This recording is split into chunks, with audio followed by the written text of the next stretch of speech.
ফোনের চার্জও নেই, যাওয়ার সময় ওদিকে আর রাইড পাবো বলে তো মনে হচ্ছে না। ফাঁকা যেতে হবে, ফালতু ফালতু শুধু মধু ফাঁকা যেতে হবে। A few moments later. জোর দিলাম তো,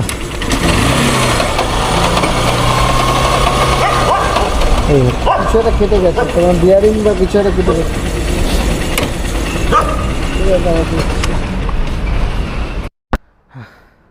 আচ্ছা দাদা, তোমার কাছে কোনো হিস্ট্রি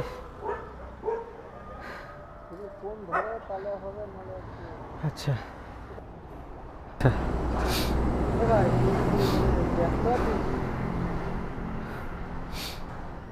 শোন না, একটা গাড়ি তোর এই আমাদের টানেলের এখানটা না ফেসে গেছে, বুঝলি তো, মানে না গিয়ারে পড়ছে না, তুই তো আসতে পারবি? এটা তোর আছে SP Shine, CB Shine, sorry CB Shine, হ্যাঁ।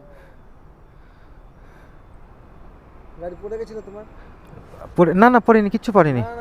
চলতে চলতে ওই মানে ওই খারাপ রাস্তাটা আস্তে আস্তে আস্তে আস্তে হঠাৎ করে ফেঁসে যায়। টানেলটার এখানে জয়দের বাড়ির সামনে আছে, বুঝতে পারছি না। পাইবার নেই তো, দোকান কি খোলা আছে? ঠিক আছে, আমি আসছি যাচ্ছি তো, হঠাৎ দেখলাম ও আমাকে জিজ্ঞেস করে কি হয়েছে গাড়ি। পল্লব বেঁচে আছে, পল্লব দেখে আছে।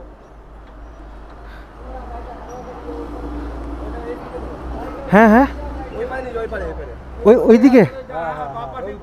তুমি নিয়ে যাও, ও ঠেলে দেবে পিছন দিয়ে। আচ্ছা আচ্ছা আচ্ছা, সামনে তাই তো, ঠিক আছে। ও বলছি, আমি সব বলবো। আমার চার্জ, ডিজারে চার্জ শেষ হয়ে গেছিলো, আমি জাস্ট যা হোক করে পাওয়ার ব্যাঙ্ক থেকে অল্প করে চার্জ দিয়ে ক্যামেরাটা অন করেছি। কঠিন ব্যাপার।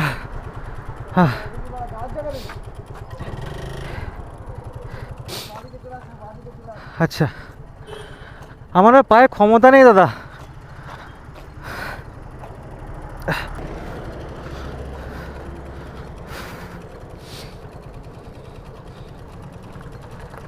যাক, এই দাদা কে পেলাম ওই টানেলটা নিচে, তো কি ভাগ্যি। আমি জিজ্ঞাসা করলাম এই দাদাটাকে যেখানে কোথাও মেকানিক আছে কিনা, তো ওই দাদা দাঁড়িয়ে আবার জিজ্ঞাসা করলো, আর তো ওই দাদাই আমাকে নিয়ে যাচ্ছে। উফ,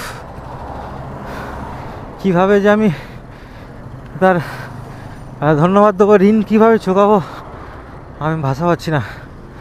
আমি অনেকটা হাঁটছি আর